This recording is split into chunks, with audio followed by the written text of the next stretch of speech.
de usar el tiempo en esto. Eh, este espacio que se llama la reunión de los jueves ahora, que pasó de ser los miércoles a los jueves, ahora es la reunión de los jueves, de volver los jueves, que es el origen. Pero lo interesante es que es una reunión que tiene más de 30 años de, de- de uso, de costumbre de la fundación. Y en realidad se puso como una necesidad de volver a vernos porque entre un taller y otro pasan muchos días y por ahí quedan cosas abiertas, temas que surgen, consultas, situaciones. Entonces inventamos un día a la semana para volver a vernos y conversar acerca de lo que surja. Eh, Como les digo, de esto ya hace más de 30 años que lo hacemos todos los días, toda la semana, una vez por semana.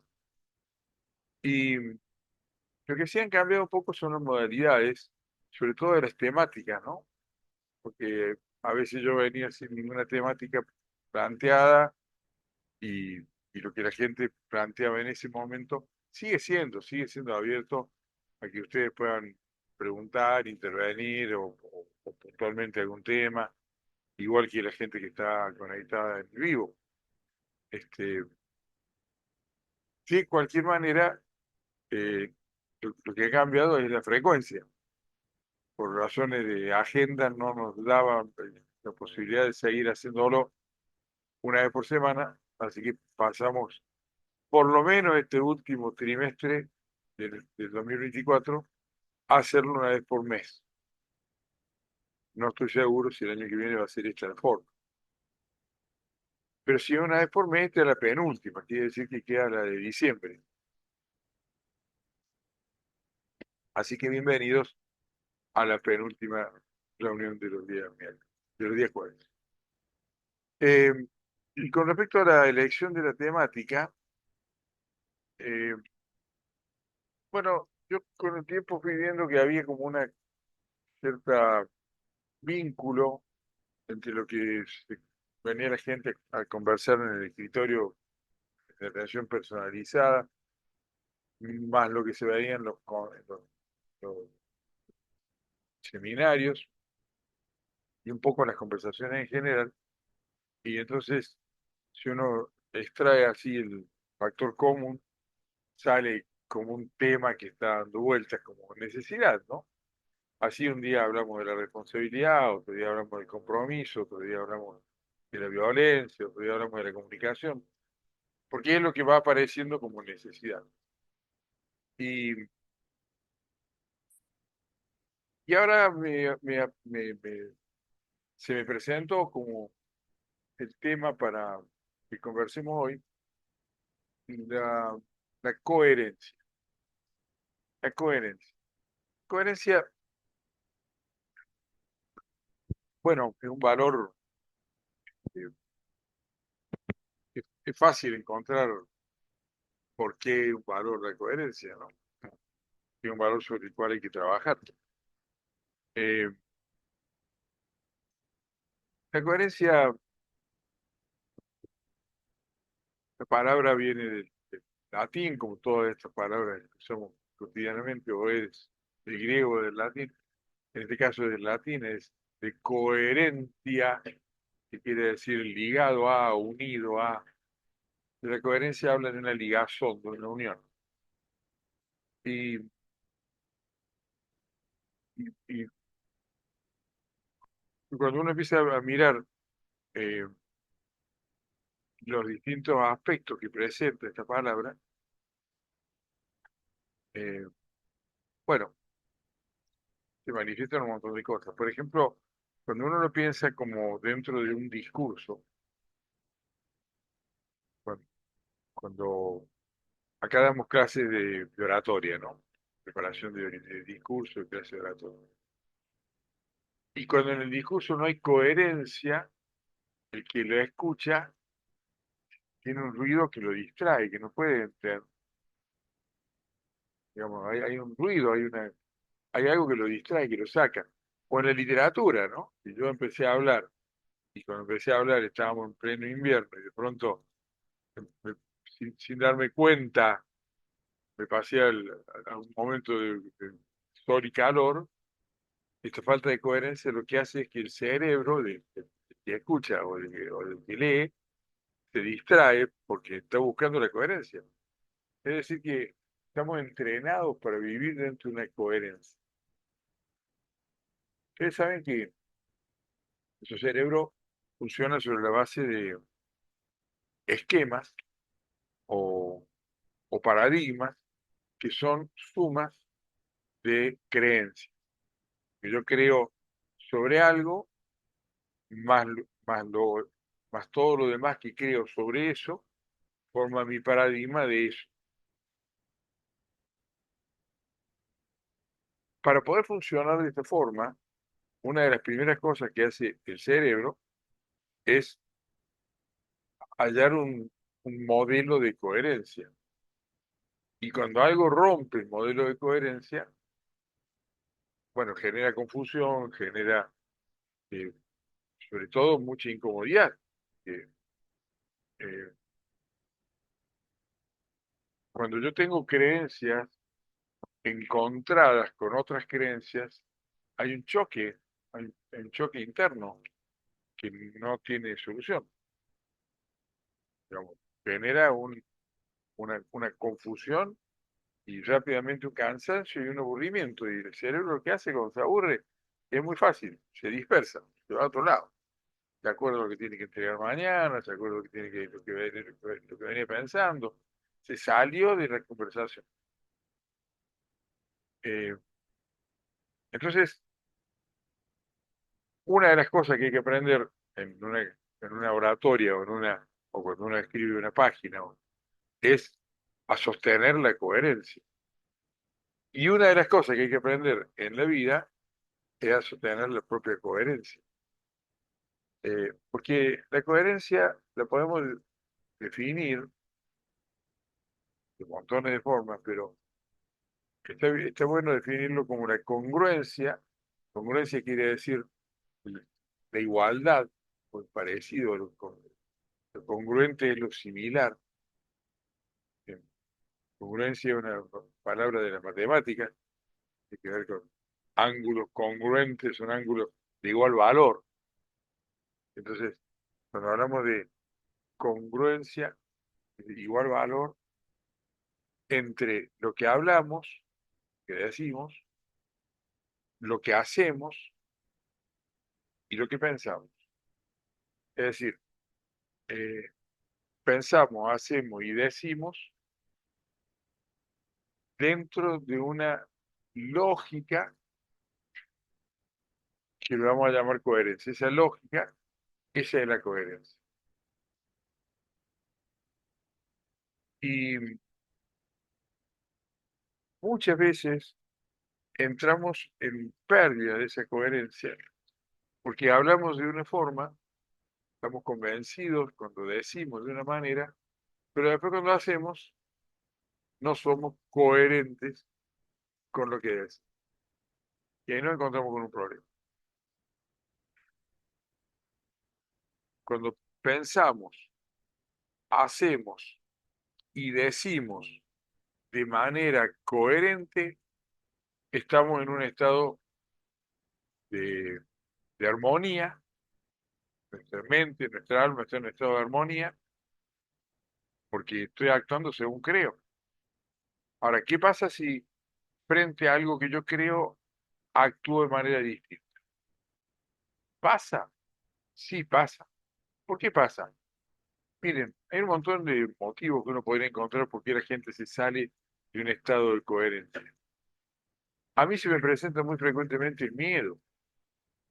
Cuando alguien tiene miedo a algo, entonces, por más que viene sosteniendo y fundamentando cómo deberían ser las cosas, decir, ¿por qué no las hace? Y cuando ves que no actúa de ese modo, hay un trasfondo de miedo que, que es con lo que choca.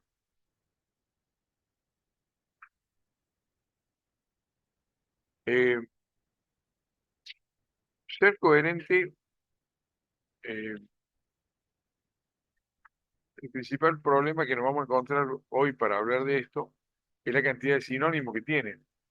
Porque si uno dice ser auténtico, y no hay mucha diferencia. Ser auténtico es ser el que yo soy y mostrarme como yo soy, actuar desde el que yo soy, decidir desde el que yo soy, y entonces me comunico desde ahí, eso es autenticidad y eso es coherencia. Fiel a uno mismo.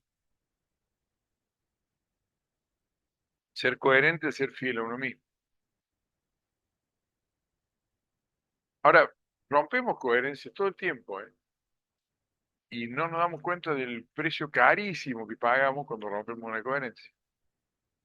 Que si yo digo, para mí, en mis creencias, en lo más profundo de mi ser, lo más importante es mi familia, que a la hora de tomar decisiones, corro eso y pongo otra cosa adelante, y voy a estar incómodo. Esta falta de coherencia, voy a estar incómodo, me voy a sentir mal, no voy a, no va a ser sustentable. Eh, la, la coherencia implica un grado de transparencia, porque como hablo, digo, siento de la misma forma, soy transparente frente a eso, no tengo nada que ocultar. Soy este que soy, me muestro tal como soy. Eso también implica respeto a mí mismo, eso implica eh, una consistencia, eso me hace consistente.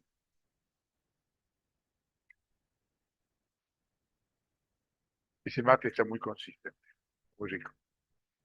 Eh, la coherencia, entonces empecé a mirarla desde el discurso y después la empecé a mirar desde la coherencia de uno mismo con uno mismo, el ser coherente uno con uno mismo, que implica, entre otras cosas, el respetarse uno mismo en todos los aspectos. Yo creo de determinada manera y actúo de otra, estoy faltándome el respeto a esa creencia y vuelvo a decir, eso va a tener patas cortas. Eh, y me gustaría llevarlo también a, la- a la- a las relaciones con los demás. Eh, Podemos hablar de todas las sociedades, de coherencia en una sociedad, de coherencia, por ejemplo, una organización, en una empresa. Cuando hay una coherencia entre de lo que se dice y lo que se hace. Yo entro a empresas cuyos vieron valores, eh, suelen escribir en la entrada de las empresas visión, misión, valores. Y siempre me acuerdo de una empresa, de las muchas en las que he andado, pero había una que era muy alevosa porque en valores decía, nuestro principal valor es el personal que forma este equipo, que forma nuestro equipo. Nuestro equipo es nuestro principal valor. Y suena hermoso, pero un rato después, cuando vos veías cómo los trataban y cómo eran la- la organización, era absolutamente anticoherente, totalmente. En un momento, yo que había entrado para organizar o reorganizar algunas cosas que estaban muy salidas de eje, bueno, no funcionaban. Bueno, hice algunas propuestas para rearmar un equipo, una empresa que tenía 140 empleados. Y, y en una de las plantas trabajaban algo así como 90 empleados, unos 7 o 8 administrativos, y el resto que eran más operativos en la planta, galpón al fondo. Y entonces, eh, uno lo primero que hace cuando entra en una organización es un diagnóstico, uno mira cuáles son las incoherencias que están ocurriendo que llevan a que las cosas no salgan como quieren que salgan. Que si no están saliendo es porque hay algo que está fuera de armonía. Entonces yo veía que en la parte de adelante, donde había un par de contadores, un par de ingenieros, un par de administrativos, en la parte de adelante de la empresa, había un buen ánimo. En general había un buen ánimo, había un buen ritmo, pero cuando uno pasaba hacia atrás, que percibía la mala energía, la mala onda, el mal ánimo, dije, bueno, eh, una de las primeras cosas que vamos a hacer es detectar qué y por qué, y vamos a empezar a trabajar con eso. Y entonces el qué y por qué tenía que ver con un par de mandos medios que tenían una manera muy deshumanizada de tratar, una manera no correcta y respetuosa de enseñar, de dar órdenes, de instruir, que ya generaban desde la mañana nomás, tempranito se generaba la mala onda que después duraba todo el día. Y como eso traía como consecuencia baja el número de producción en una empresa que se mide la producción, eh, evidentemente iba a hacer durante todo el día cada vez más presión y cada vez menos onda, cada vez más enojo. Bueno, planteé esto en la gerencia, planteé la necesidad de capacitar a estos mandos medios, a estos dos y a otros más que había, varios más mandos medios, para que cambiaran el modo comunicacional, para ir a un modo comunicacional más lógico, y que empezaran a generar interacciones entre los empleados para que empezara a cambiar la onda. Entonces, eh, hay muchas formas de hacerlo, pero una que pasaba adelante y no pasaba atrás era que cuando adelante alguien cumple años, la misma empresa compraba una torta y entonces con el caso del almuerzo, en el momento del almuerzo, que tiene media hora por convenio, eh, se compartía la torta. Y en el espacio de atrás no, está bien, eran mucho más, había que comprar más torta, pero la diferencia del ánimo y de la productividad lo iba a justificar. Entonces propuse eso, dije, mire, primero tenemos que sacar esto. Cuando alguien cumple años, no importa si trabaja adelante o atrás, es alguien del equipo que cumple años.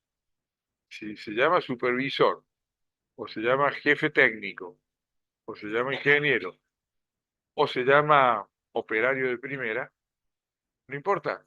Es un ser humano que está cumpliendo años y que quienes trabajamos con él queremos parar un minuto a desearle un feliz cumpleaños y compartir un pedazo de torta. Entonces empecemos por separar eso, perdón, por romper esa separación. Claro, mi forma de trabajo con las organizaciones es que yo voy a un diagnóstico, dejo indicaciones, me voy, vuelvo, veo cómo va, me voy, cambio indicaciones, ¿no? Si yo no estoy permanentemente en una organización como esa, yo puedo ir una vez por semana como máximo. A la semana cuando volví, eh, no había cambiado nada la onda. Y a la otra semana tampoco. Y entonces yo, después de ver que hay algo que no se entendió, me empecé a indagar y a ver de nuevo. Y bueno, alguien en el camino cambió la instrucción. Entonces, cuando adelante era una cumpleaños, se festejaba el cumpleaños con torta, siempre se comía. Son estas empresas que tienen comedor, o sea que se comía ahí la comida del comedor y se festejaba con una torta. Y, y entonces lo que habían encontrado como solución, porque las tortas eran caras, era cuando alguien del fondo cumpleaños compraban pizza. Entonces cambiar el menú.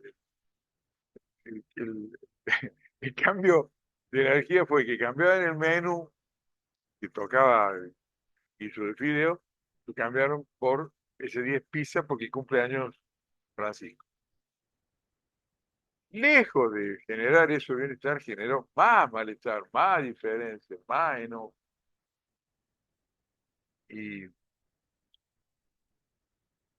y es porque hay una incoherencia.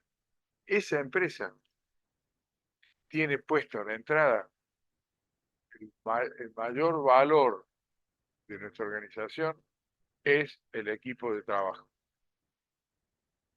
Y la gente entra con, uno cree en eso. Yo cuando me contrataron dije, me encanta ese cartel que está ahí, pero lo vamos a hacer valer. Vamos a hacer que sea cierto. Lo vamos a hacer coherente el discurso con el acto. Si yo llevo esto a otras organizaciones, por ejemplo la familia, pasa exactamente lo mismo. Yo no tengo coherencia entre lo que digo y lo que hago, por ejemplo, en mi pareja. Entonces, digo un montón de cosas lindas, pero no hago un montón de cosas lindas. O lo que hago no está en coherencia. Entonces, este, puede ser de buena educación, llamado y saludo y un buen día, no sé qué, si está acompañado de un día completo de ese modo. Ahora, si eso y un rato después, porque cuando llegué a casa no estaban las cosas como yo esperaba que estuvieran, y entonces esto me cambió el ánimo y entonces exploté emocionalmente, y lejos de ser neutro, va a ser en contra, porque el otro está preparado para un tipo de respuesta coherente y aparece la otra. Y entonces, como que queda descolocado. ¿Qué pasa con los hijos? ¿Qué pasa con los hijos en una familia cuando no hay coherencia? Eh, Hay un punto que me parece que es bastante clave, que es el modo en que nos tratamos, el modo en el que nos tratamos, la incoherencia en el modo en el que nos tratamos.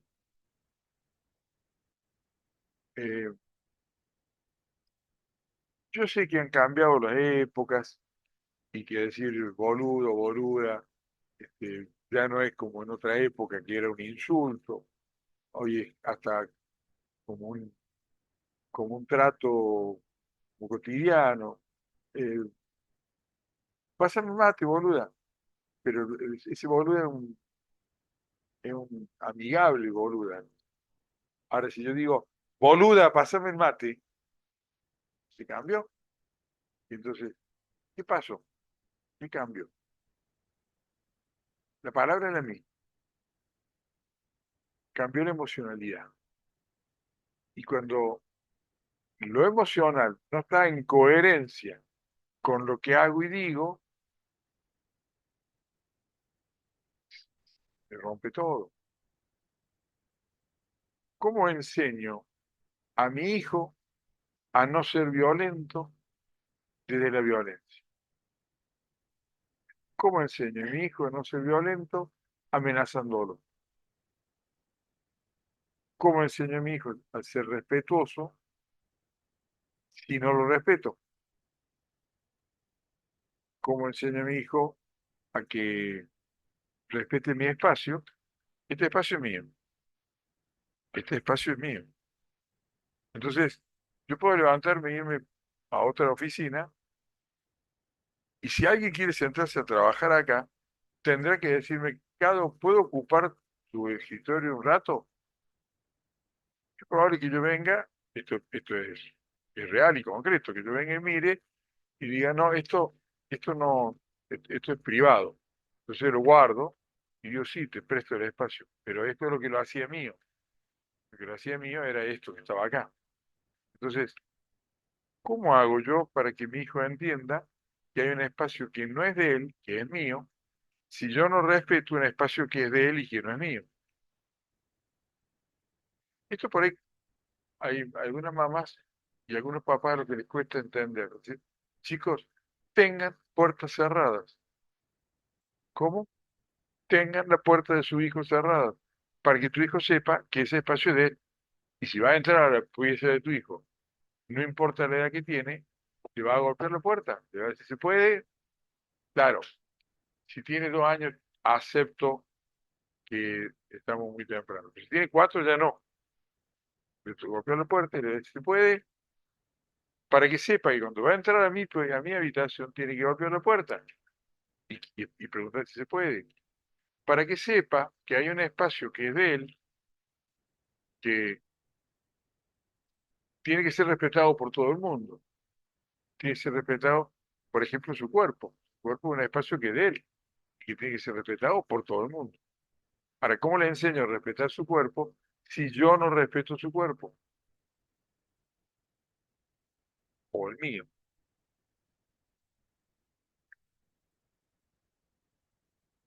Porque ser respetuoso con los demás es ser respetuoso conmigo mismo. A los hijos no se los educa con palabras, se los educa modelando. Las palabras, eh, sí, los seres humanos somos seres lingüísticos, las palabras bien usadas están buenas, es bueno usar la palabra y el lenguaje, es bueno, es importante, si lo uso bien. Ahora, cuando no hay coherencia entre la palabra que digo y la acción que cumplo, el resultado es que el chico va a seguir lo que hago, no lo que digo. Y entonces yo voy a encontrar que cada vez me cuesta más lograr que haga lo que yo quiero que haga, porque está haciendo lo que ve, lo que estoy modelando. Entonces, esta coherencia hacia adentro de la organización familiar es imprescindible porque es salud psicológica y afectiva, primero entre la pareja y después entre los hijos.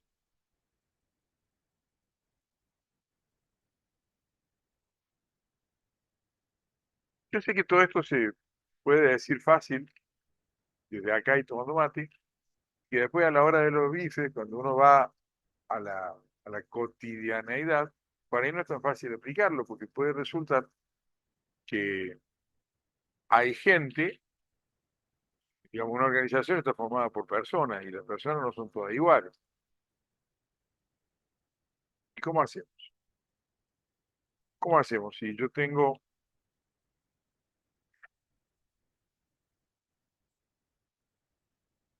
eh, me voy a otra vez a un ejemplo empresarial. Eh, un, Esto es una fábrica de fundición de aluminio en la que el ingeniero fundador, por nombrar y todo, porque ya se murió, pero el ingeniero fundador tenía sus principios y su modo de ver y su modo de trabajar y su modo de hacer, y se puso viejo, como nos suele pasar a la gente, nos ponemos viejos. Y vienen por atrás otros empujando con otro modo, inclusive con otros valores. Para el ingeniero viejo, había algunas cosas que eran innegociables, como por ejemplo el espacio de trabajo. El espacio de trabajo implicaba, no sé si han visto una fundición de aluminio, pero el aluminio se trabaja a 700 grados y al aire. Entonces, uno con un cucharón levanta aluminio y lo vuelca en moldes y caen gotas y todas esas gotas van al piso y en el acto se solidifican. Entonces, es normal que el puesto de trabajo, podríamos decir, alrededor del horno, 4 metros cuadrados, eh, en una zona que está llena de gotas, de chorreada y de cosas, que a cada rato hay que parar, hay que limpiar, porque si no uno va pisando arriba de eso y se va resbalando y la accidentología aumenta y se hace todo más lento y más sucio. Entonces el ingeniero, viejo, para y hace limpiar el espacio. Y ahora sigan.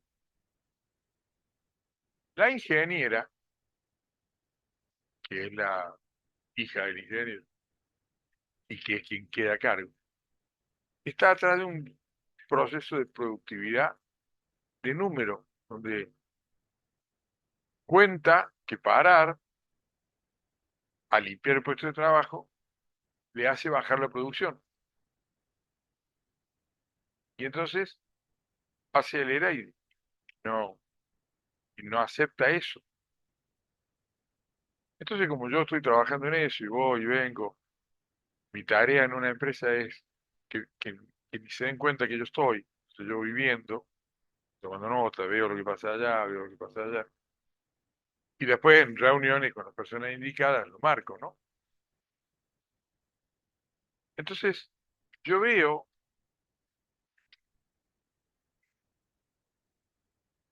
digamos, tal cual como lo digo, yo veo una contradicción, una incoherencia. Estamos hablando de coherencia, una incoherencia.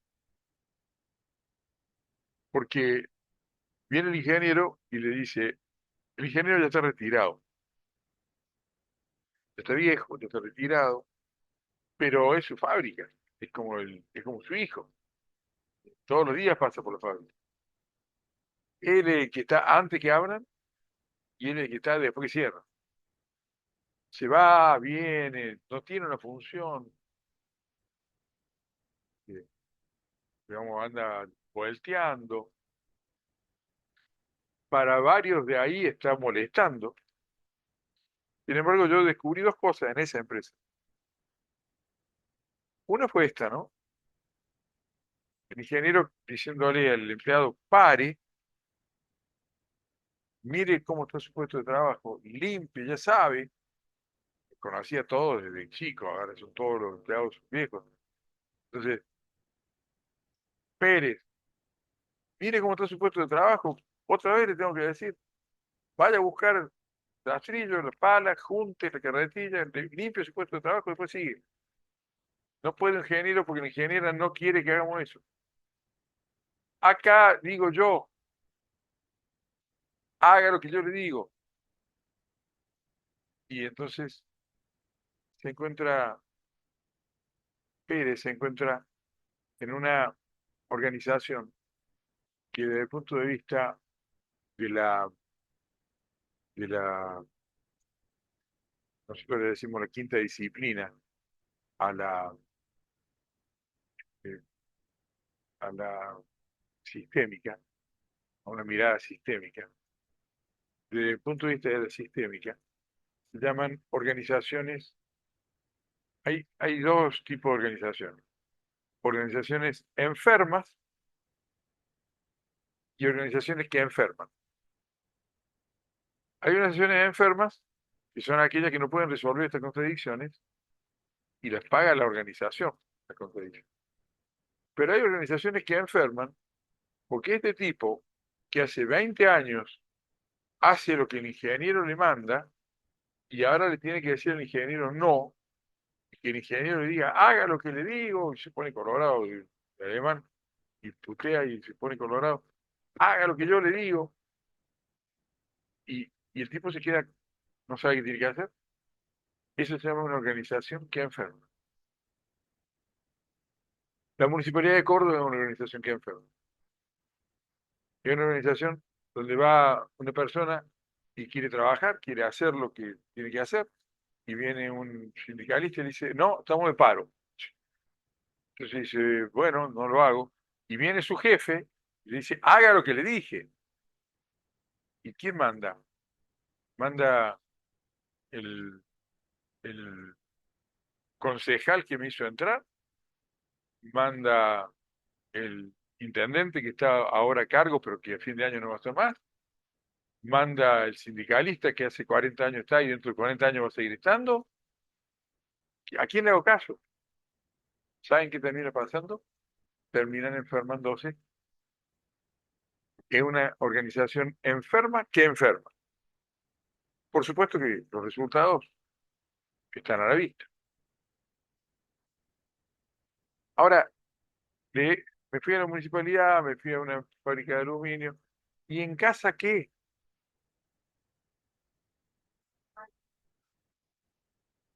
¿Qué pasa? ¿Qué pasa cuando mamá dice, eh, mami, ¿puedo terminar de jugar? Estoy jugando con mis amigos al Play. ¿Puedo terminar el partido y después lavo los platos? Bueno, anda, pero después venir a lavar los platos. Y llega papá y le dice, ¿qué haces ahí? Te dije que... ¿Cómo es?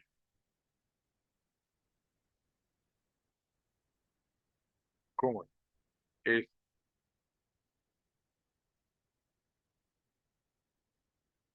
Estas incoherencias, ¿saben a dónde nos llevan? A tener que adaptar. Terminamos teniendo que adaptarnos a estas incoherencias. Y entonces, si es mamá, le digo de una forma, si es papá, le digo de otra forma, si son mis amigos, les digo de otra forma. Pero hay un punto que no se está desarrollando, que es el que yo soy.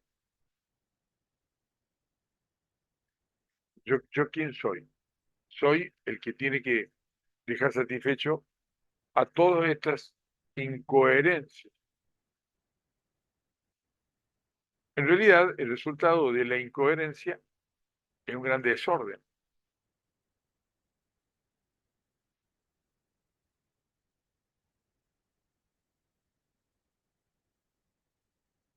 Termina siendo un gran desorden, porque cada uno en una organización, cada uno termina haciendo lo que mejor le parece según los modelajes que tiene o según su conveniencia. Porque hay momentos en que conviene seguir una línea y en otros momentos seguir otra. Entonces, estas incoherencias se nos meten adentro y terminamos siendo incoherentes con nosotros mismos. Fuerte para que te puedan escuchar. De la capacidad de los era yo como madre, claro, yo como madre, yo tengo la libertad de ir y hasta qué punto está mi ojo como madre que quita que buscar para ver hijo qué hace, piensa, dice. Que no ocurre que, como digo en un episodio, ¿no? De derecho, tu espacio, y me meto, soy un hijo que estoy educando, son muy delgados, me parece. En cuanto a mamá y papá, y estamos creciendo como familia. Y no se considera coherente, porque no somos las mismas personas. Vos mamá tenés tu pensamiento, vos papá tenés tu pensamiento. Y con los hijos tenemos que generar una familia con uso y costumbre común. ¿Y cómo hacemos entonces para generar eso? Desde tu año, desde tu tiempo. ¿Cuál se considera coherencia? Eh, Espero que se haya escuchado. ¿Sí? Pregúntale si se ha escuchado. ¿Alguien puede decirme si se escuchó la pregunta? ¿Alguien que esté en las redes? Si no, la repito. Bueno, ¿eh? Bueno, entonces quiere decir que sí escuchó, porque si no puede escribir. Bueno, no importa. La, la, eh, lo que me plantean son dos situaciones. Si se escuchó la pregunta. Gracias, gracias. Querido amigo, ¿cómo estás? Todo muy bien, todo muy bien. Ah, usted es un maestro. Muchas gracias. Una promesa que tenía. Bueno, eh, sí, yo sé que genera controversia y ojalá que la genere, digamos. Que tenemos que ver, vamos a dividir en dos. Por un lado, la pregunta es si en una pareja que se está construyendo y entonces se construye en un proyecto de familia y en una familia en el que aparecen hijos, y entonces en estos hijos aparece la línea cultural de la cultura de la familia de mamá y la línea de la cultura de la familia de papá. Y entonces, en la cultura de mamá no existe Papá Noel. En la cultura de papá sí existe Papá Noel. En la familia de mamá no existe eh, Reyes Magos, en la familia de papá. Es decir, eh, en la familia de mamá la sexualidad se habla abierta y sin metáforas. En la familia de papá de eso no se habla. Entonces, frente a esto, ¿cuál es la incoherencia? La incoherencia es previa. La incoherencia es pretender crear un ambiente en el que un ser humano se desarrolle pleno en medio de todas estas contradicciones. Es tarea de los adultos sellar estas incoherencias, sellar estas grietas, ponerse de acuerdo. Che, mira, en casa, la verdad que la pasábamos bárbaro esperándolo a Papá Noel y salíamos a buscarlo y le decíamos a los chicos que por aquella estrellita venía y la pasábamos bárbaro. Sí, pero yo creo que le estamos mintiendo y que entonces después se dan cuenta un buen día que es mentira y entonces mejor que no le mintamos nunca.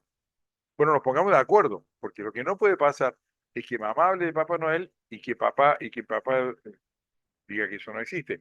Lo que no puede pasar es que mamá hable con claridad y transparencia sobre la sexualidad y papá se ponga colorado para hablar de sexualidad. Van a tener que ser los adultos los que se pongan de acuerdo, los que tengan conversaciones, los que generen un ambiente coherente. Esta es la coherencia, la creación de la coherencia. Eso en cuanto a ese espacio. Que cuando hablamos de una empresa pasa lo mismo. Y en una empresa es muy habitual que los socios hablan de algunas cosas que creen que han analizado todo y cuando se ponen en marcha se dan cuenta que no han analizado nada. Y empiezan a aparecer diferentes maneras que terminan muchas veces por romper el afecto societati, es decir, las ganas de ser socios.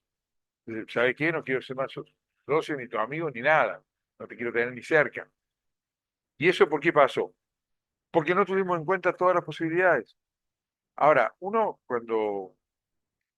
uno empieza una pareja o una sociedad, uno debe ir con una disposición eh, flexible, abierta, sabiendo que, mira, no es mi verdad y no es tu verdad.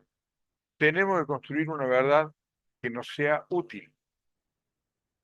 Acá me voy a permitir un dislate filosófico, que significa como tomar un atajo por el lado de la filosofía, y decirles que hace 2500 años eh, andaba Sócrates pensando en cuál era la verdad, qué era ser, qué era el ser. Platón, su discípulo, decía, lo que pasa es que no lo podemos ver porque vivimos como en una caverna, decía él, para poder explicar. Y lo que veíamos son las sombras del ser, porque el ser es algo que va más allá que yo mismo. es algo que yo soy, es algo que va más allá, que no lo puedo ni explicar. Entonces el mito de la caverna de Platón. Y Aristóteles, eh, son tres personajes que nos han marcado mucho en la historia. Y es muy interesante saber que Sócrates venía de una familia muy humilde, una capacidad de pensamiento fantástico, y que él fue el maestro de Platón, y que Platón venía de una familia muy rica. Era el padre de Platón, era el dueño de grandes tiendas, era como el turco de la calle Corrientes, grandes tiendas y grandes, ¿no? Pues era muy rico. Pero este hijo le salió desviado y se dedicó a la filosofía en vez de generar más plata. Y Aristóteles, bueno, para poder pagar la educación en esos tiempos hacía falta buenos, buenos recursos. También era de una familia bien acomodada.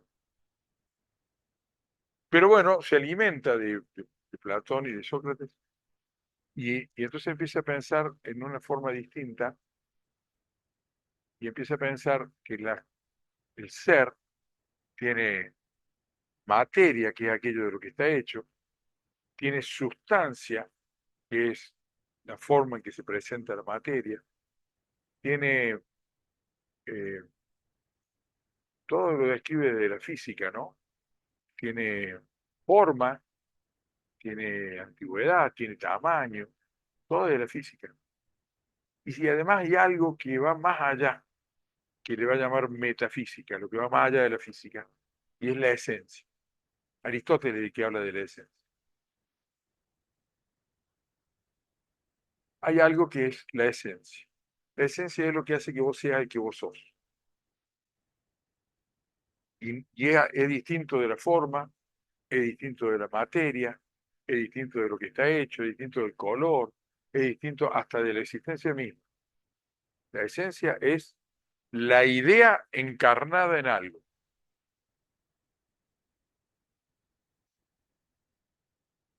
Cuando yo pienso en un proyecto de familia, yo tengo que salirme de la verdad absoluta y única de la metafísica. Acá le tengo que decir a Aristóteles, a Platón, a Sócrates, y a San Agustín y a Santo Tomás, a los grandes doctores de la iglesia, tengo que decirle gracias por todo lo que me dieron, que nos han enseñado a pensar, nada menos, a Occidente, gracias, pero no nos sirve más. Con esa forma de pensar de que hay una verdad y que es única, nos está yendo como nos está yendo a un planeta que estamos destruyendo. Yo tengo que entender que no hay una forma,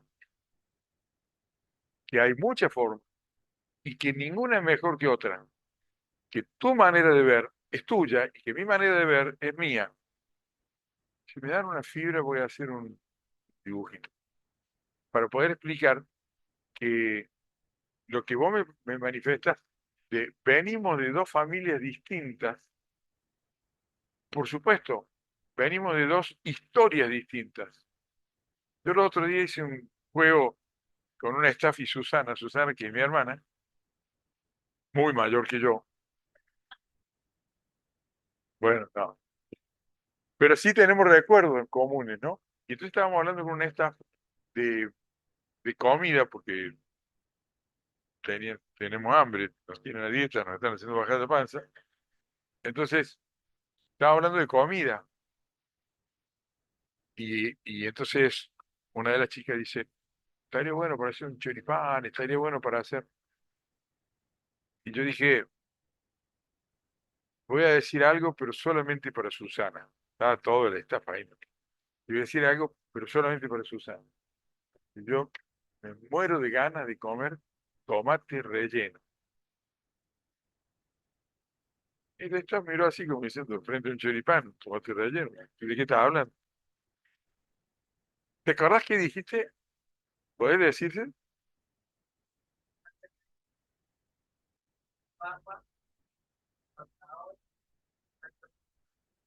Y atún. No te olvides el atún.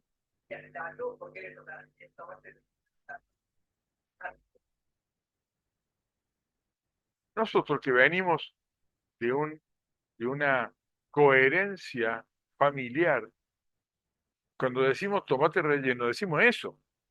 Entonces digo tomate relleno y meter un tomate con zanahoria rallada, y lo tiro por la cabeza, eso no es tomate relleno. Tomate relleno es el que hacía la vieja cuando estábamos de fiesta, que era un tomate redondo, grandote así, generalmente casero, y que tenía todas esas cosas.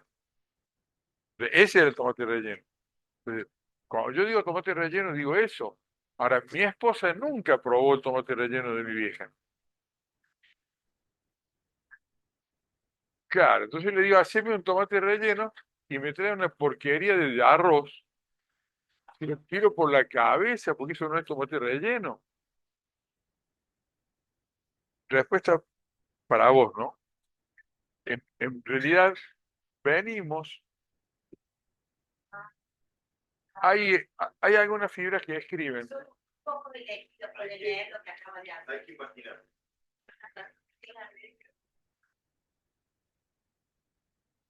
El que lo ve, Muchas gracias. Miren, nosotros venimos de un, de una coherencia cultural, familiar. Mi madre, hija de españolas, de españoles, hija de gallegos de Galicia, y entonces, claro, el atún de Galicia no es esa cosa de la latita. Entonces, de por acá viene ese tomate relleno. Entonces llega acá y dice, este es el tomate relleno, esta es la forma de ser, esta es la forma de educar. Pero yo me junté con otro que viene de de otra galaxia, que viene, en mi caso, mi padre de Italia, de Macerata. Entonces, Macerata es una provincia que está desde la montaña hasta el Adriático, pero en realidad ellos son de Polenza, que dicen que viene en la montaña. Macerata se caracteriza por el chancho. La fiesta marquesina es agarrar un chancho de 200 kilos, pero la fiesta marquesina es cocinar un chancho de 200 kilos entero. Chancho que se inserta en un... Es como un espiedo gigantesco.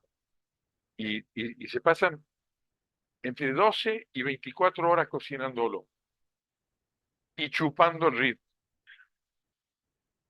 Crema de ajo, vino tinto, el chancho dando vuelta y en un momento ya se desarma con la mano. Eso, frente a la langosta de Galicia, hay una distancia. Entonces, le digo al fruto de estos dos,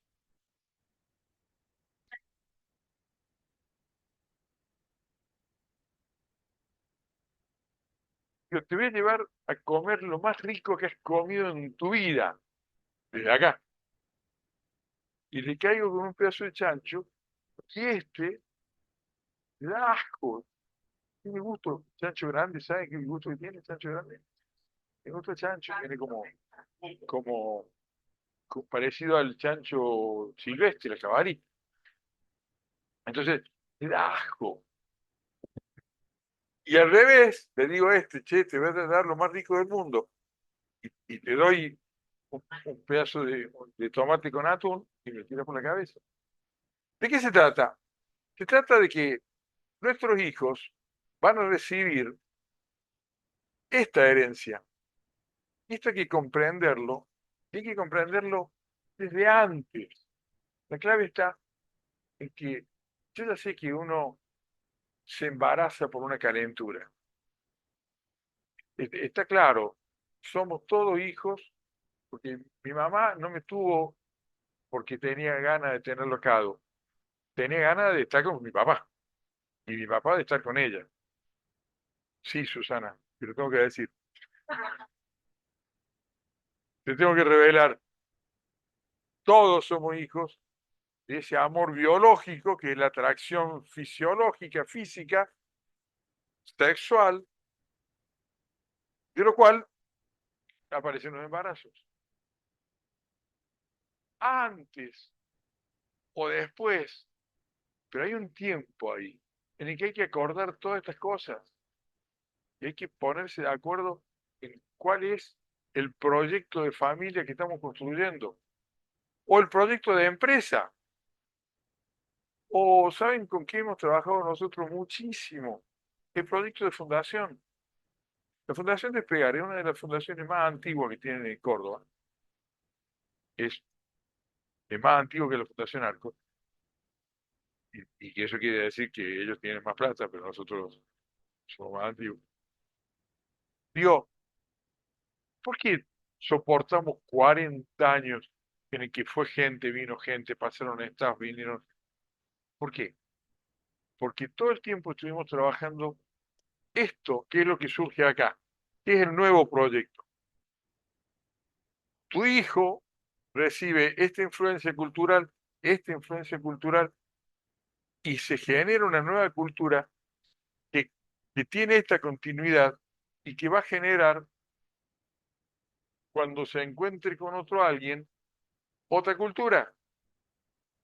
Y esta es la maravilla, esta es la maravilla, que acá está lo mejor de aquellos viejos, acá está lo mejor de aquellos viejos y se juntaron acá.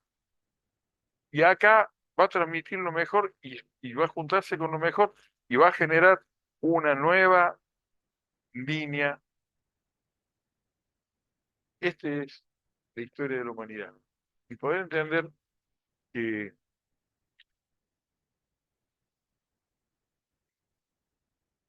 que somos uno, poder entender que como humanidad somos uno solo, con unas historias de una forma, otras historias de otra forma, pero nos hemos pasado la vida queriendo conquistarnos unos a otros, queriendo sobreponernos unos a otros. Miren lo que les pasó, vamos a pensar en los antiguos, podríamos pensar en los modernos. ¿Qué le pasó a los romanos?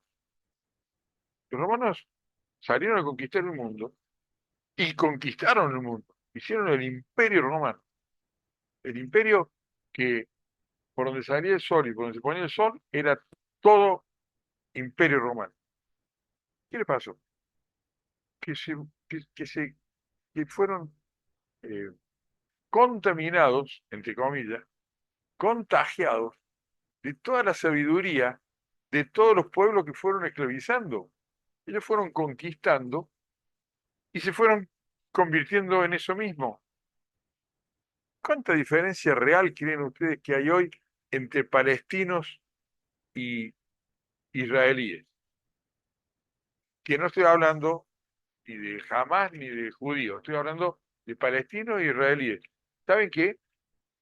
Hay 200.000 judíos trabajando en la Franja de Gaza, o israelíes. Hay 200.000 trabajando en la Franja de Gaza. Entonces, ¿cuánta diferencia puede haber? Si trabajan en lo mismo, hacen lo mismo, se visten igual. Los lenguajes son distintos, pero ¿cuánta diferencia puede haber? Por supuesto que hay una parte que trabaja en la diferencia, en diferenciarnos, en separarnos. Así no vamos a construir una familia. Queriendo imponerte mi modo de ver el mundo, no vamos a construir una pareja. No vamos a construir hijos sanos. La única forma es que vos y yo, amorosamente, y ahí aparece la otra cara del amor, porque una es la cara biológica, que es el deseo, y la otra es la cara emocional, que es la aceptación, donde me encanta cómo sos. Y si me encanta cómo sos, ¿por qué te quiero cambiar? El, el amor afectivo tiene esta característica. Estoy feliz porque vos sos como sos. Entonces no te quiero cambiar. Al contrario, quiero mirarme y ver ¿Cómo adapto esta forma de amar a tu forma de amar? De ese lugar nacen hijos sanos, nacen hijos coherentes, donde cada uno sabe, miren, cuando están sanos, dicen, no, mi papá piensa así, pero mi mamá piensa distinto, y lo dicen con una sonrisa, porque saben que son distintos, y que está bien que sean distintos, y que no, eh, que es aceptable que sean distintos. Esto pasa en una empresa, esto pasa en una familia.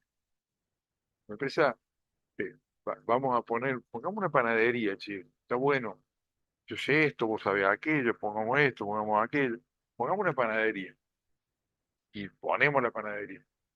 Entonces vos decís, bueno, mañana abrimos, todo el mundo a las 5 de la mañana en la panadería. Y pará, loco, ¿qué es 5 de la mañana? 5 de la mañana es para dormir, no se puede. Y entonces decís, no, no, no, en toda la historia de la panadería se empieza a trabajar a las 5 de la mañana. ¿Cuál historia? En esta, en esta capaz que sí, pero en esa no. Entonces, ¿cómo hacemos? Y vamos a tener que acordar. Vamos a tener que sentarnos a acordar detalles que, que se pasan todo el tiempo hay la necesidad de acordar detalles que no se han acomodado a su tiempo. Te contesté la parte de la pareja, pero me falta contestarte la parte de la puerta.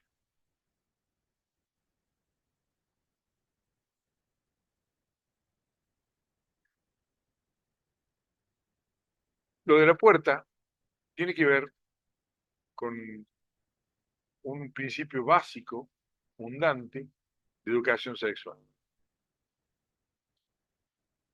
No se puede educar la sexualidad de alguien si no lo respeto. Y lo tengo que respetar desde que nace. Y tengo que respetarle características. Entonces, yo voy a llegar, cuando tenga la edad, a que mi hijo sepa que hay un espacio, ¿me borra?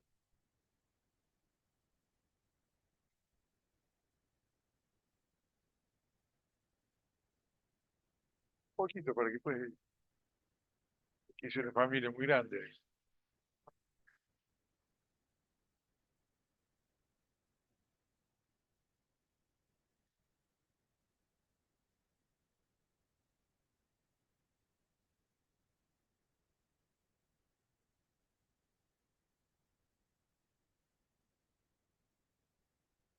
Voy a, como principio fundante de cualquier forma de educación sexual, y ahora está de moda este tema, por todas estas cosas que han pasado, estas exageraciones, estas barbaridades. Bueno, eh, quiero que mi hijo sepa que hay un espacio,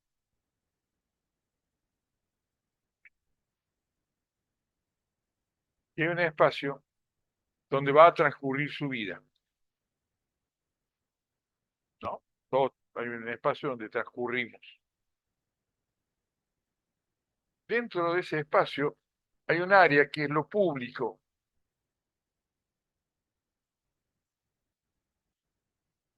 y lo público es todo lo que es público. Lo público es lo que hago en la vereda, lo que hago en el balcón, lo que hago cuando estoy expuesto en público. Hay cosas que son públicas, por ejemplo, hay ropa para estar en público, o, áreas de mi cuerpo, de mi mano, mi brazo, mi cara, por lo menos en nuestro país, porque hay países que está tapada la cara porque no es pública. Entonces, hay áreas que son espacio público.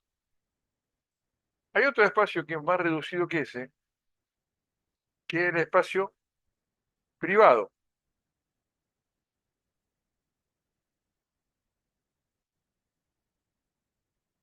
Si ustedes van a mi casa, me tocan el timbre, yo les voy a decir, espérenme que me visto. ¿Por qué? ¿Porque estoy desnudo? No, porque estoy vestido como para estar en privado. Entonces, no estoy vestido como para atender a alguien público. Ahora, si el que viene es Susana, o es mi hijo, o es mi nieto, pasa. ¿Por qué? Porque estoy en privado. Privado es la cocina de tu casa. Privado es cuando vos estás adentro de tu casa y estás de entre casa.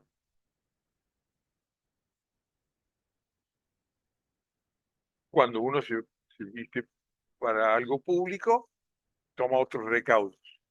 Por ejemplo, yo me peino, ¿no? Porque está para algo público. Privado es más relajado. Lo privado puede ser, por ejemplo, inclusive puede ser que para ir un día de río yo decida ir como en privado. Entonces, las zapatillas que me pongo, las mallas, estoy en privado. Y hay otro espacio que es mucho más chico que ese, que es el espacio de lo íntimo.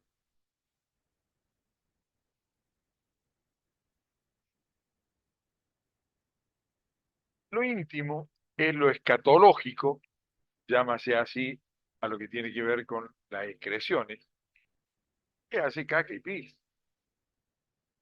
Entonces, eh, hay una edad que algunas madres, yo no estoy de acuerdo con eso, los ponen con la pelera, los chicos en bola a caminar con la pelera y se sientan en el living, ven televisión, van por todos lados con la pelera para ver si les sale y aprenden. Una locura. Los chicos aprenden a controlar el esfínter cuando están suficientemente maduros. No porque lo tengan más horas sentados en un, en una pelera. La pelera déjasela al abuelo. Bueno, el abuelo. Pelera.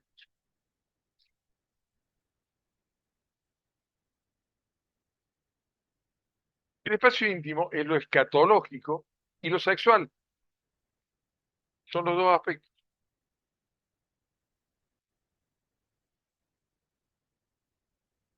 ¿Quién tiene derecho en mi espacio público? Es un espacio abierto, entonces todo el mundo, porque estoy en la plaza. Mi espacio privado ya no es lo mismo, no estoy en la plaza, estoy en mi casa. Ahora, mi espacio íntimo es un espacio que solamente puede entrar, acceder, tocar, mirar a alguien a quien yo le doy permiso. Y eso es un número muy reducido de personas, que según la edad del niño, sabrá que sea un espacio al que, por ejemplo, podría ser, a lo mejor por razones de salud, que sea necesario que mamá tenga acceso a eso. Pero si tu hijo tiene 4 años, ya tiene que saber lavarse el culo solo. No necesitan. Hay mamás que le daban el culo a los chicos de 18 años, ¿no? O casi,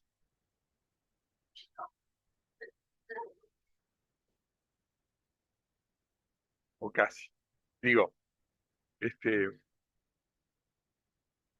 un niño normalmente debería aprender a controlar su esfínter, es decir, a sentir, tener ganas de hacer pío, tener ganas de hacer caca, después de los 2 años, de los 2 y los 3. Esa es la etapa en la que es normal que lo sienta con el tiempo suficiente para avisar o, guión, el tiempo suficiente para procurarse, para ir al lugar, para llegar él a la pelea. Eh, una vez que hemos llegado a esa etapa, tenemos que explicar, tenemos que hablar, pero ya no es etapa de controlar, ni de mirar, ni de ver. Un niño de 4 años, de 5 años, tiene que tener su espacio de intimidad. por razones de educación sexual, por razones de seguridad sexual, para que nadie pueda entrar allí, ni la maestra, ni el médico, porque solamente él, y si tiene algún problema con eso, tiene que saber con qué adulto lo puede hablar.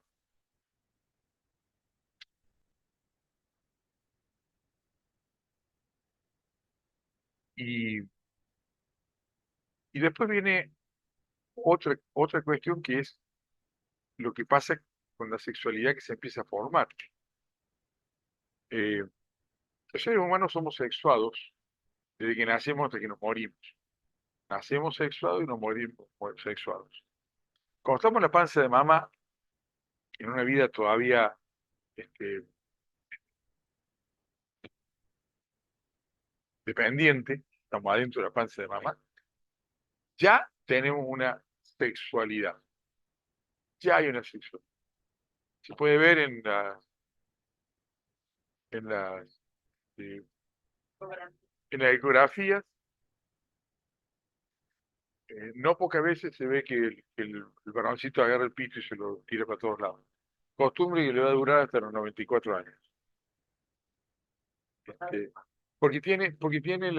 tenemos la suerte de que lo podemos agarrar. Lo podemos agarrar y lo podemos tirar por cualquier lado. Ah, en esa edad, digo.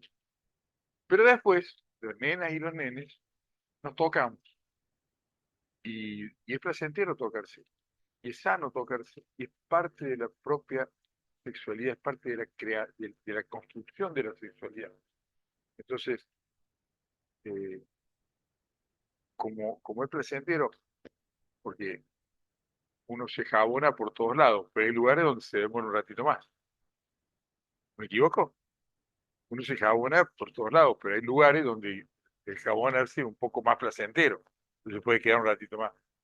Y de ahí a la masturbación hay un pequeño paso. No hay un paso, hay unos meses de diferencia.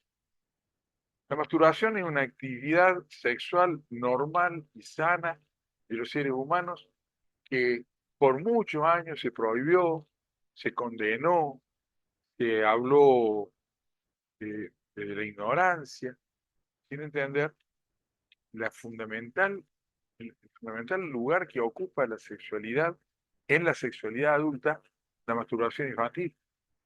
Porque una persona que se sabe masturbar, sabe procurarse placer.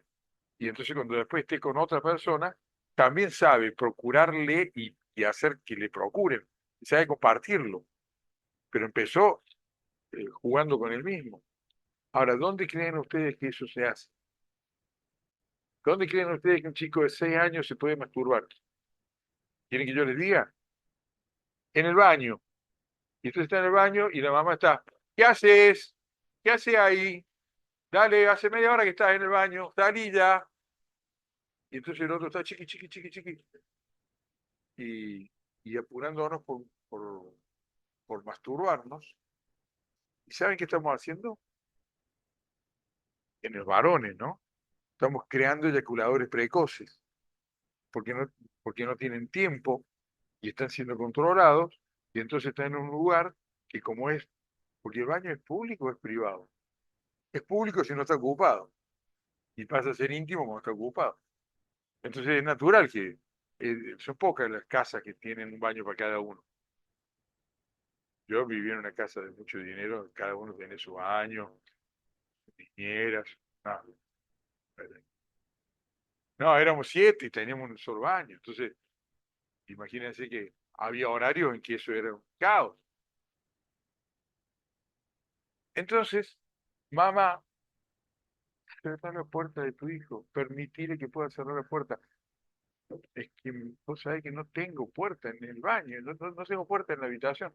Colgar una cortina, porque lo que hace falta es que tu hijo o hija, porque es igual, sepa que cuando esté en un menester íntimo, nadie se va a meter allí, nadie va a invadir su intimidad y lo tiene que sentir como sagrado, para que después no aparezca un tío, un abuelo, un degenerado, un vecino y se meta en su intimidad. tiene que saber que es un lugar sagrado su intimidad. Y entonces, crear ese espacio y, y vuelvo a decir, si no tengo puertas, bueno, colgar una cortina. Asegúrate que, y asegúrale que nadie va a entrar allí sin golpear la puerta. Yo sé que esto puede sonar, porque algunos ya me estoy imaginando que alguno me va a decir, pero bueno, pero depende de la edad, porque a los 12 años, chicos, recuperen la memoria. No nos empezamos a masturbar a los 12 años. A los 12 años ya somos expertos. Nos empezamos a masturbar mucho más temprano, porque es un juego al principio. Es un juego, eh, porque, porque la biología ha dispuesto terminaciones nerviosas, ha dispuesto zonas eróticas, zonas erógenas, zonas que da placer para algo, todo eso es para algo. La biología no hace nada porque sí, lo ha hecho para algo. Pero hoy, en el tercer milenio, donde tu hijo, quiero que pensemos en esto también, tu hijo tiene, esto es un celular nuevo que me compré ahora en Europa. Tu hijo tiene a un clic de distancia toda la pornografía que se te ocurra. Millones de páginas de pornografía. ¿Y saben dónde está la pornografía? En páginas secretas que nadie dice. Mentira, está ahí. Vos ponés, eh, a mí me sorprendió, me enojó mucho, hace muchos años trabajando con estas cosas, encontrar que en Barbie, porque las chicas estaban de moda las Barbie, entonces era normal escribir, pues, vamos a ver la Barbie, y ponían Barbie y aparecían docenas, cientos de páginas pornográficas horrorosas. La pornografía deforma a la sexualidad sana, pero es una realidad que no sirve que la neguemos. Tenemos que incorporarla como una realidad. Entonces yo tengo que saber que mi hijo de cualquier edad tiene acceso a eso. Porque tu hijo, no, mi hijo no tiene celular, perdóname. No, pero tiene 30 compañeros degenerados que sí tienen. Yo trabajando en esto hace tantos años, he ido viendo cosas, ¿no? Y me acuerdo de una mamá que venía con su hija y su hijo. Me acuerdo la carita del hijo, pelo motoso, rubio, belleza de criatura. Me animaría a decir 12, 13 años. La mamá me había escuchado en una charla, que yo estas charlas las doy en la escuela, me había escuchado en una charla hablar de esto. Y entonces, frente a ciertas cosas, conductas que ella notaba raras, comillas, de su hijo, que para mí eran totalmente normales, para la madre eran raras, y me lo trajo. Vino ella a hablar conmigo y lo trajo el chico. Luis esperaba fuera el chico, le atendía a ella, a ver cuál era, qué le pasaba, y entonces después lo hice pasar al niño.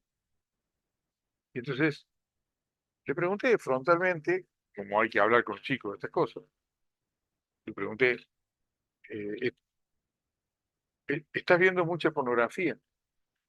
Ni siquiera le pregunté, ¿ves? ¿Estás viendo mucha pornografía? No, no miro, no me diga. Porque la mamá me había dicho, eso que usted dice, Cado, en mi casa no pasa, y abre la cartera y saca un cable, dice, porque yo, cuando salgo de casa, me llevo el cable de la computadora. Me llevo el cable, mi hijo no tiene, ahí tiene la puerta al cielo, no tiene acceso. Entonces, la mamá afuera con el cable en la cartera, yo le pregunto a la criatura, dice, no. Yo, mirá, quiero en primer lugar que sepa que esto no es una charla para, ni para reprender ni castigar, sino para que conversemos sobre algo, porque la mamá lo que planteaba era un brusco cambio de actitud y un brusco cambio de atención, una, una gran desatención. Cosa que pasa en la pubertad porque están en la pubertad. La culpa no la tiene la pornografía, la tiene la testosterona. El testículo empiezan a producir testosterona y empiezan a aparecer cosas que antes no estaban. Eso estaba pasando. Pero bueno, la mamá quería que Charlie, yo Charlie, y el pibe me dijo, no, no. Yo, mira, quiero decir que como yo lo veo, y le conté todo esto, conté, yo lo veo como algo normal, natural, no lo veo. No, no, pero no, es aburrido. No. El que no veía pornografía me acaba de decir es aburrido. Yo, ¿por qué decir que es aburrido? Pues son todas iguales. Todas las películas pornográficas son iguales. Ah, porque yo creí que vos no tenías acceso. No, no tengo acceso en mi casa, pero en las pijamadas, en las juntadas con los amigos, ¿no? Boludos se ponen a ver y yo me aburro, me pongo a jugar al, al FIFA, me pongo a jugar fútbol, el joystick. Es decir, la mamá estaba convencida que su hijo no tenía acceso y no veía y no. Y el hijo ya había visto toda la pornografía que se podía ver. La pornografía plantea una sexualidad que no es real, plantea una sexualidad irreal. Además, al sumarle la inteligencia artificial a la filmación pornográfica, entonces ahora cuerpos son eh, perfectos según la inteligencia artificial, que no son los cuerpos reales que ese ser humano se va a encontrar en su vida, ni su propio cuerpo, ni el del otro. Eh, bueno, digo, eh, por supuesto que la pornografía debería estar mucho más restringida. Todavía Occidente no ha encontrado cómo hacerlo. Entonces yo digo, no te preocupes por Occidente, preocupate por tu hijo, preocupate por tu nieto. No por Occidente, que es macro, preocupate por lo micro. Preocupate para que tu hijo tenga una sexualidad sana, tenga acceso a una sexualidad sana. Y entonces la puerta cerrada y una mamá que no está preocupada por controlar. Una mamá que educa, dice y confía. Y esa es la clave. La palabra confía es la clave. Yo le voy a decir algo que es duro para la mamá escucharlo, ¿no? Y a los papás, pero más a las mamás. Todo lo que no hiciste hasta los 12 años, o mejor dicho, todo lo que hiciste hasta los 12 años ya está hecho. En los 12 primeros años de vida, y estoy siendo generoso, porque podría decir 11, 10, pero 12, los 12 primeros años de vida, se carga el sistema operativo que después va a procesar todos los programas que ese cerebro procese. Todas las experiencias de vida que tu hijo tenga, tu hijo o tu hija, van a ser procesados por este sistema operativo que se cargó en los primeros 12 años de vida. ¿Qué querés controlar a los 14? ¿Qué querés controlar a los 16? Sí podés poner normas de convivencia. Eso es normal. Eso es lógico. Normas de convivencia, sí. Sí, me parece que nos fuimos un poco, ¿no? Pero todo esto es coherencia. ¿Qué era esto? ¿Tenemos algún comentario, alguna pregunta, alguna foto pornográfica que nos hayan subido? Perdón, ¿ahora te quedó claro lo de las puertas? Pero vas a tener nietos, vas a tener vecinos, vas a tener... Tenía de quién tenía.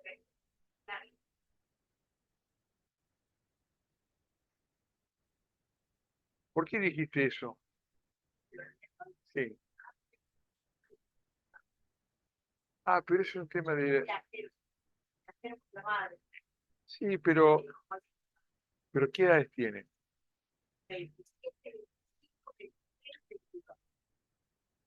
Antes de 5 años va a ser abuela.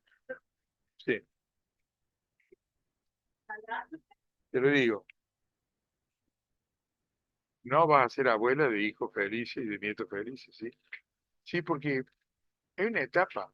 Lo que ha cambiado es la... Miren, en la época de Cristo, la expectativa de vida eran 27 años. Eh, en el año 500 la expectativa de vida era 40 años.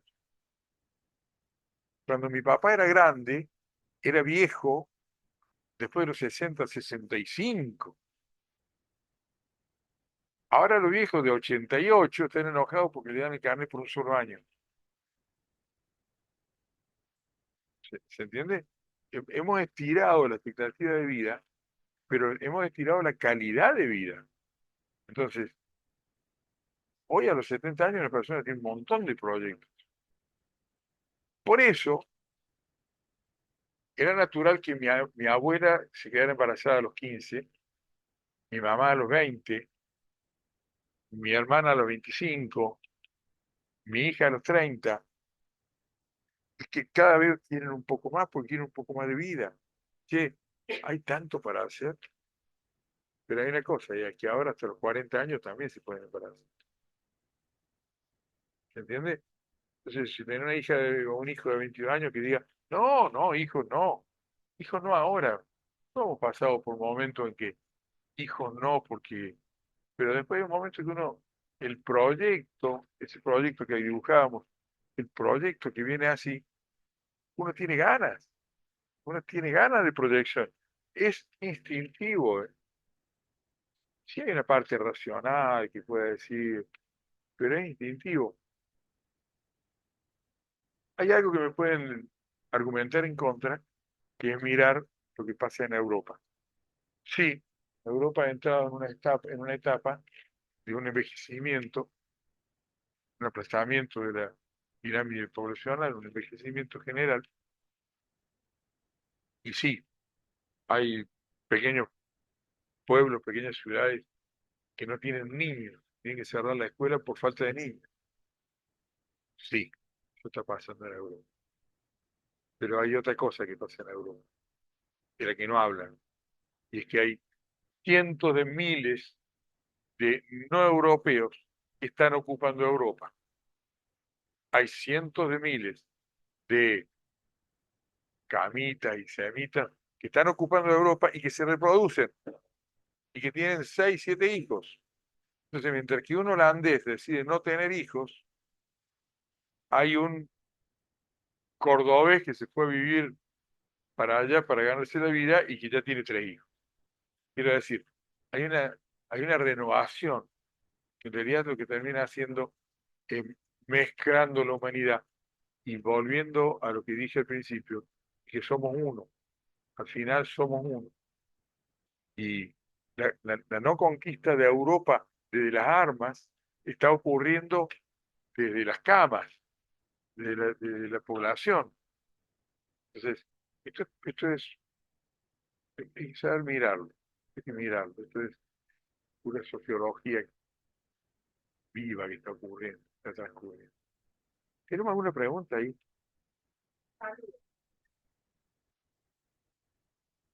Bueno, muchas gracias a los que saludan.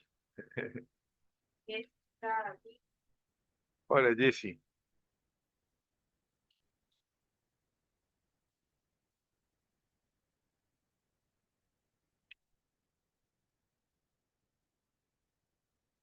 La- el imaginarse un mundo, porque hay una generación eh, que está eligiendo esta forma de vida más transhumante, más viajada, más de conocimiento, más volcada al bienestar, este, y que deciden no tener hijos por ahora.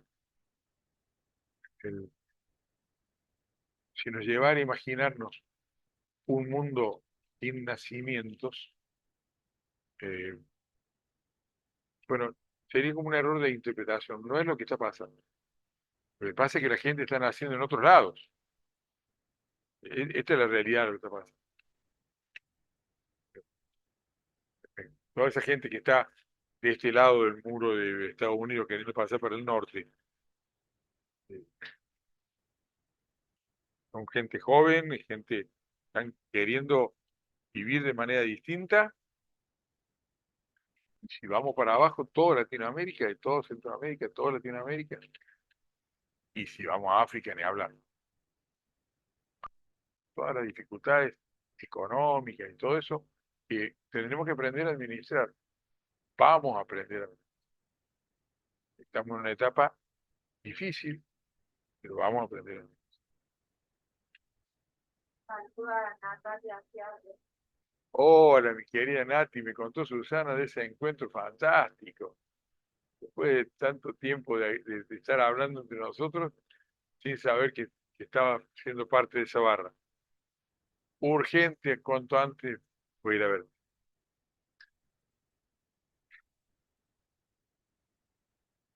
Bueno, si ustedes tienen preguntas, este, Por eso, como auto, por eso, los carros técnicos del liceo, para Pedro, pongamos yo hija, tengo una coherencia y tu papá tiene otra, o sea, para chocar en algún punto, ¿cómo puedo yo, digamos, para que yo que no sea el grupo? O sea, para no decir acepto tu opinión y tu claro, claro, porque nos estamos imaginando así, ¿no?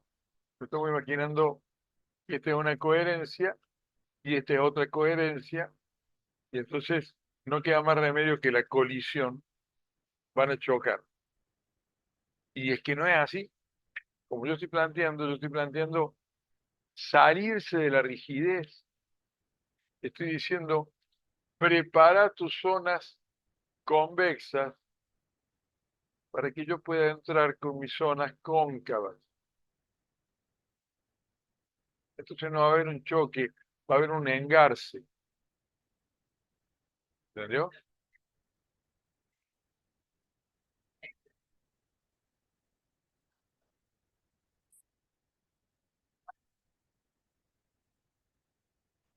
Totalmente, totalmente. Yo, tú y nosotros. Y, y, y ojo, porque está muy bueno lo que marcas, porque si yo no doy, no me preparo para dar lugar a que tú tengas tu tú y yo lo mío, y que haya un lugar en común, pero yo me tengo que preparar.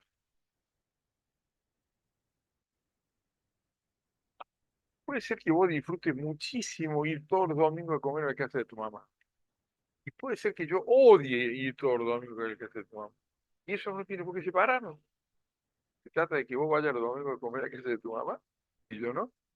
Se trata de respetar. Cuando empecemos a respetarnos, capaz que ya no me caiga tan mal. Y hasta alguna vez te acompaño.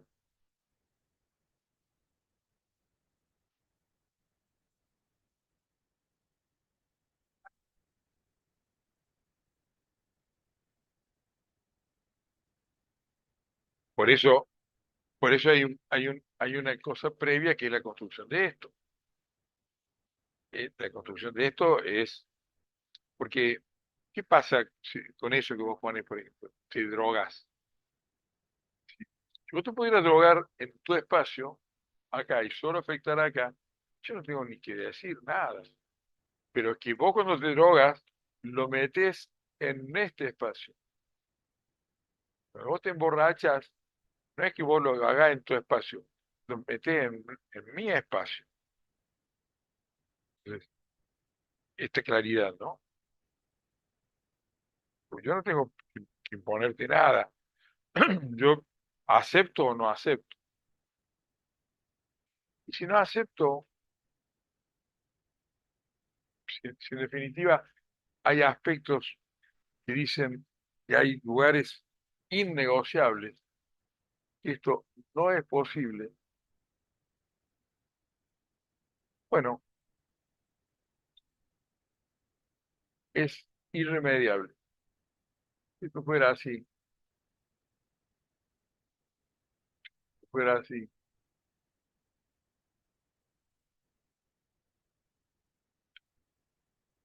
esto es irremediable. Entonces, vos tendrás que seguir tu camino, yo el mío, con gusto, aprendimos juntos, pasamos bien el tiempo que pasamos bien, pero yo ahora voy a seguir mi vida y vos la tuya. Y también que así sea.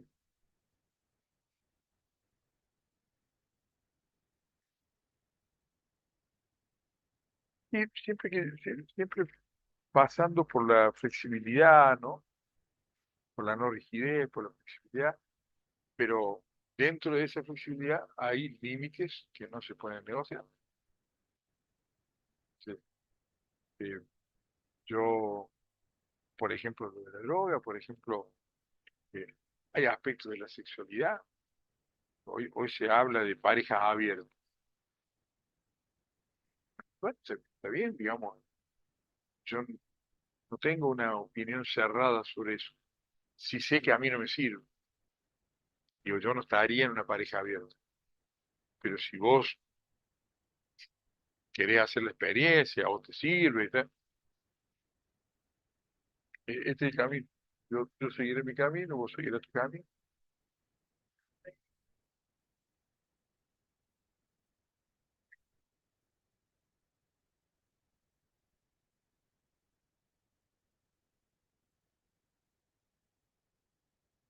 Y mucho menos esconderlo, ¿no? Mucho menos que la infidelidad misma. La infidelidad que consiste en que, che, yo tengo ganas de estar con otra persona, pero como sé que vos no lo vas a aceptar, lo voy a hacer sin que vos te enteres. Y siempre se enteran, carajo. Claro, claro. Esa es la base misma de la infidelidad.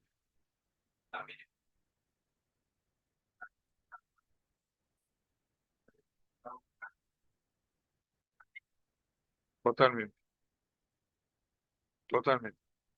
El, el seguir juntos o el acordar que no podemos seguir juntos es coherente.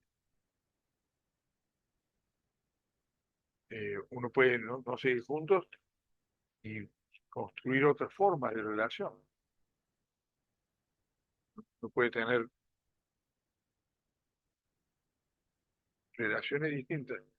Ayer le veía a Patricia Sosa. ¿Saben quién es Patricia Sosa? ¿Eh? Zapato, chica que fue amante mía mucho tiempo.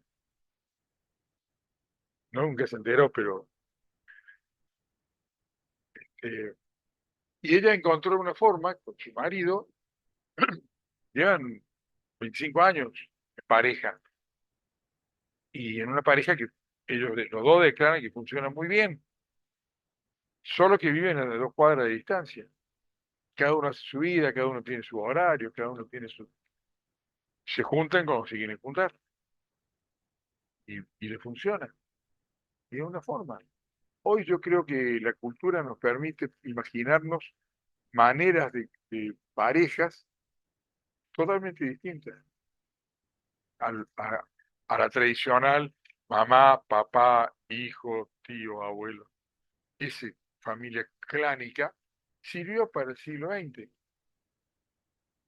no sirvió en el siglo I, no servía. Entonces el clan era otra cosa y no sirve en el siglo XXI ese formato. El formato es la apertura y la aceptación. Vos tenés derecho a elegir la vida que querés vivir. Y yo también. Y lo único que tenemos que hacer es acordarlo. Bueno, hemos andado por muchas veredas hoy. ¿Algún comentario, alguna pregunta, alguna cosa? ¿Cómo no ha pasado?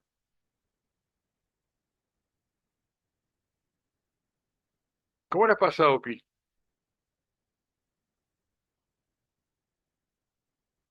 Sí, aprovecho lo que decís para decirle a todos que esto eh, queda grabado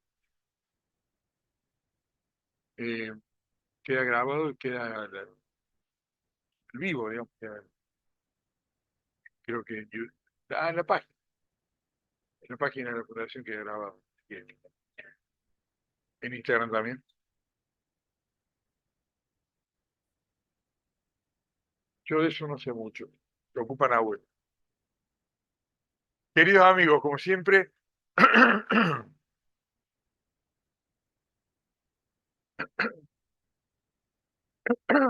viene el helicóptero para que yo pueda toser. Eh, bueno, les cuento que eh, se viene el fin de año, mucho más rápido de lo que querríamos. Ya está encima. Hemos corrido la fecha del último taller básico, porque yo el martes que viene voy a tener una cirugía. Estoy sano, es una cirugía programada porque estoy sano y entonces porque la puedo hacer. Eh, Pienso morirme en otro momento, así que por ese lado estén todos tranquilos, pero no voy a estar. Próximo, eh, no voy a estar para ese básico. Así que lo hemos corrido al próximo taller básico último del año, 13, 14 y 15 de diciembre. Entonces, si tienen a alguien que invitar, a alguien que traer o alguien está esperando para hacerlo, exactamente este es el momento. 13, 14 y 15 de diciembre. Va a ser mi primer taller postquirúrgico y de parte de ustedes el último taller del año. Después me voy unos, por lo menos 2 meses a las Bahamas o a las Bateas en Calera. Ya veremos cómo va la economía. Gente, muchísimas gracias. Gracias, querida amiga.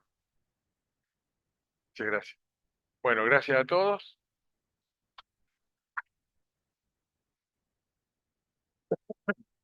Quiero que me contes dos cosas.